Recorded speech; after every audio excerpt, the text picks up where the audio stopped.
Hello everybody, welcome back. Today's video is going to be my top 10 picks for digital nomad destinations.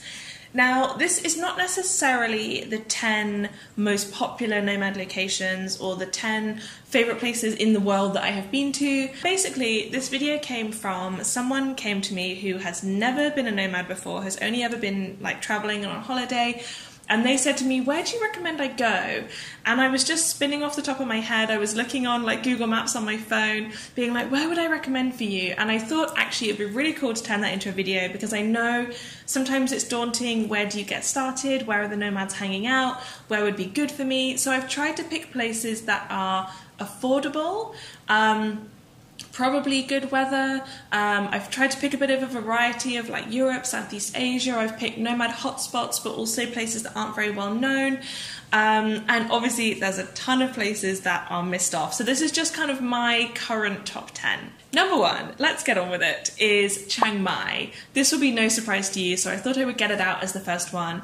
This is the nomad capital of the world. It's really cheap. It's beautiful weather for most of the year. There's tons of nomads there. It's a really open community. Everyone is very helpful. There's a million meetups. So it's an amazing choice, but it is quite far away. So if you're based in the UK or based in America, it's going to be a long journey for you and a reasonably expensive flight. But once you're there, it's insanely cheap. It's my favorite place in the world to be a nomad because there's such an amazing community, and I recommend it to everyone, especially beginner nomads. But the downside of Chiang Mai is that it's not on the beach. So if you're looking for a place in Thailand that's on the beach, I highly recommend Koh Lanta. There is an excellent co-working space there. It's a reasonably untouched island. It's not super touristy, so there is activity there. There's tours, there are tourists, there are nightclubs, but it's not as crazy as like Phuket or Koh Samui or any of those. It's like a beautiful kind of untouched beach, but it's also got nice hotels and a really excellent co-work. So that's Thailand out of the way. Next is Vietnam, which is also really popular with nomads. I personally don't like Ho Chi Minh because I don't really like capital cities. I find them a bit too hectic and a bit too populated, a bit too expensive. So I really love Haiyan, which is a beautiful like kind of riverside, like canals type of town. It's really lovely. There's amazing tailors there if you want to get clothes made. It's very pretty. It's quite peaceful. I really love Hoi An, so I'd recommend that as a Vietnam option if you don't want to do Ho Chi Minh. Then, of course, there is Ubud, which is probably the like #2 most popular spot in the world after Chiang Mai for nomads to go to. Ubud is in Bali, and it's really lovely if you want to get really plugged into the kind of nomad alternative scene. So like, you know, yoga, meditation, crystals, vegan, all of that stuff is like out of this world in Ubud. Of course, anyone can go to Ubud. You don't have to be a vegan yoga instructor. We've had some great times there, and we've also been to Canggu, which is on the beach. That's kind of the nomad spot in Bali, which is on the beach. It's very big for surfing. In my opinion, the beach actually isn't that good if you're just going to hang out. It's mostly for surfers, but Canggu is really popular if you're that like cool Aussie surfer vibe, kind of on your moped and eating acai bowls. There's really good food in Canggu, but I would say it's mostly suitable for surfers. And then Ubud is more of like the kind of hippie, alternative, like ethical crowd. But Bali in general is a really popular choice because it's similar to Thailand in that it's cheap, wonderful people, and excellent food. Number 4 is now going to be a few in Europe. My first one in Europe is Las Palmas. It's in Gran Canaria, and it's a really great spot because the co-work is also a co-living option. I mean, there's several co-works there, but the most popular one you can also live in as well. So I've heard that the community there is really, really strong because everyone is together all of the time. So a lot of nomads I've met are obsessed with Las Palmas. I think the downside of it is it's quite small and you kind of can't get anywhere because it's an island, so you can be a bit isolated, but it's beautiful. You're having all this like Spanish amazing food, and it's a really, really great community. So if you're looking to stay in Europe but still get that kind of Chiang Mai nomad hotspot vibes, then I'd say that's a really good option. Now this one's a bit of a curveball, but I really at the moment have like a vibe of wanting to go to Seville. I think it looks so beautiful. So it's in Spain I might just be attracted there because of the Instagrams, but I think if you're looking for somewhere in Europe that's a little bit unusual, then I think it looks totally fab. And I've started to see it popping up more and more on my Instagram, so I feel like it's a little bit up and coming. I don't know what the co-work situation is like there, but I'm sure you can find somewhere. And it's nice if you're European, if you want to try and stay close by rather than going all the way to Chiang Mai, or if it's the European summer, so you want to stay in Europe and enjoy that great weather and then save Chiang Mai for like the European winter. Similarly, I also love the look of Lisbon or Porto. I know Lisbon is super popular with nomads and with Instagrammers because it's so beautiful. I think it's a very walkable city. It's very affordable for being in Europe. And then Porto is a very good alternative. Several of the Instagrammers and YouTubers that I follow went there recently on a trip and they absolutely loved it. So I think it's kind of like the Brighton of Portugal. So if you want to go somewhere a little bit less touristy and hectic than Lisbon, but still really beautiful, it's still on the water, then that looks like a really good option. It's definitely somewhere that I want to check out next year. My next option in Europe is Budapest. This city is so popular with nomads. Everyone who I've spoken to absolutely loves it as a European nomad location.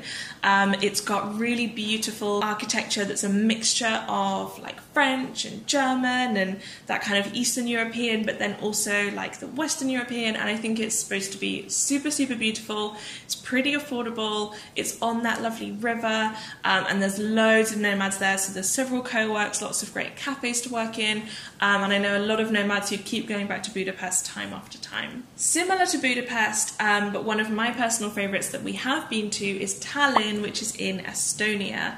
Tallinn, fair warning, do not go there outside of like June and July. You want to go there just in peak summer because pretty much all the rest of the year it is bad weather, especially in the winter. I went there once in December and the snow was so intense. I'd been living in Norway and I went to Tallinn for like a weekend away, and you can imagine living in Norway, I had all the proper snow kit, I was used to being cold, but Tallinn was like another level of cold. I was really shocked by how cold I was there considering I was already living in Norway.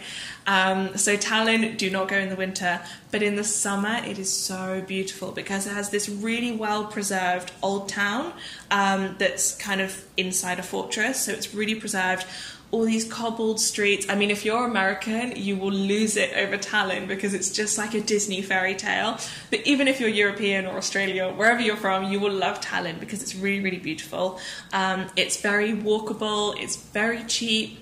There's some really good co-works there, and it's getting a really big name for being a cool, like futuristic kind of country. So they've done the e-residency, they have really interesting visa opportunities. They're a very interesting country to get involved with as a nomad. So I'd really recommend checking it out because I suspect they're going to be launching even more like digital products and digital visas and residency and all that kind of stuff in the future.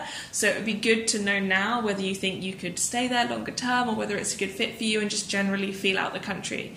It's a very cool spot, so I'd really recommend that one. Number 9 is Medellin. This is another massive nomad popularity choice. It's where most of the nomads go when Thailand is too hot and Europe is too cold, and it's kind of a very good in-between. So it's a really popular like winter getaway.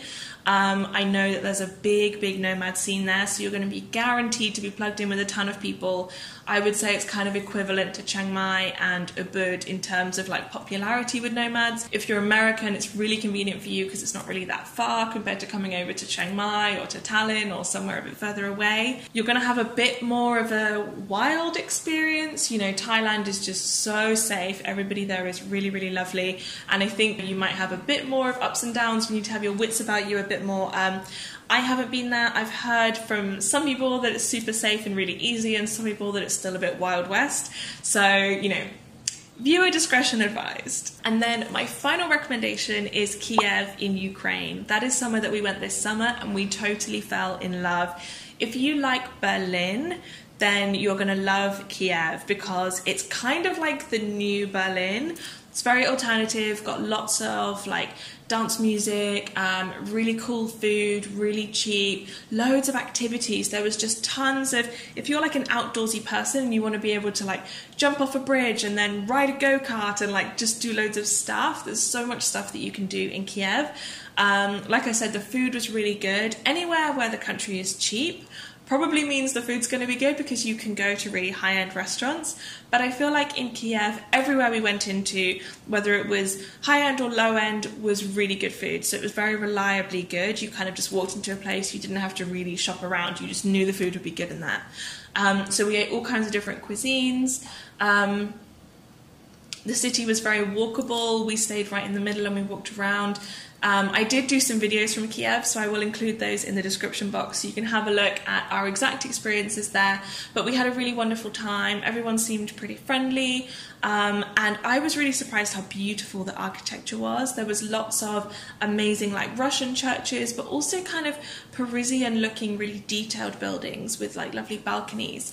So that would be another kind of off-the-wall one that you might not have thought of. It's not super popular with nomads, but there were so many co-works.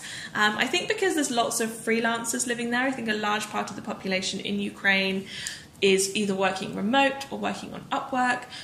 They're really kind of boosting their economy through that. So there was a billion different co-works to choose from. A lot of them were actually fully booked because it was that popular to work online there.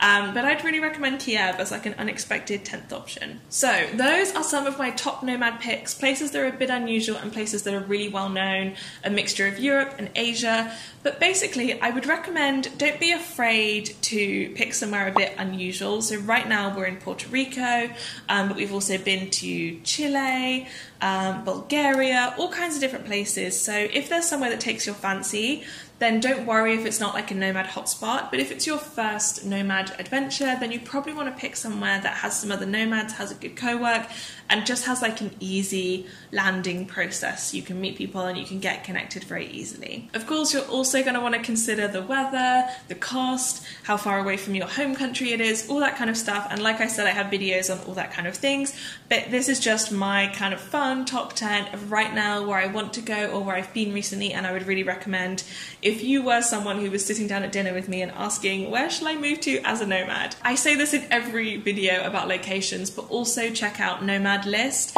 I'm not sponsored by them or anything, I just use it all the time. It's a website that collates all the different cities that nomads are going to and recommends how expensive they are, how safe they are, how good the Wi-Fi is, how easy it is to find accommodation, all that kind of stuff. They're ranked by that, so it's a really helpful website if you're trying to choose a location. But thank you so much for watching, guys. Please don't forget to subscribe and let me know in the comments which city you're in right now. Maybe we can get a bit of a nomad poll going on. It was really great to see you, and I'll see you next week. Bye!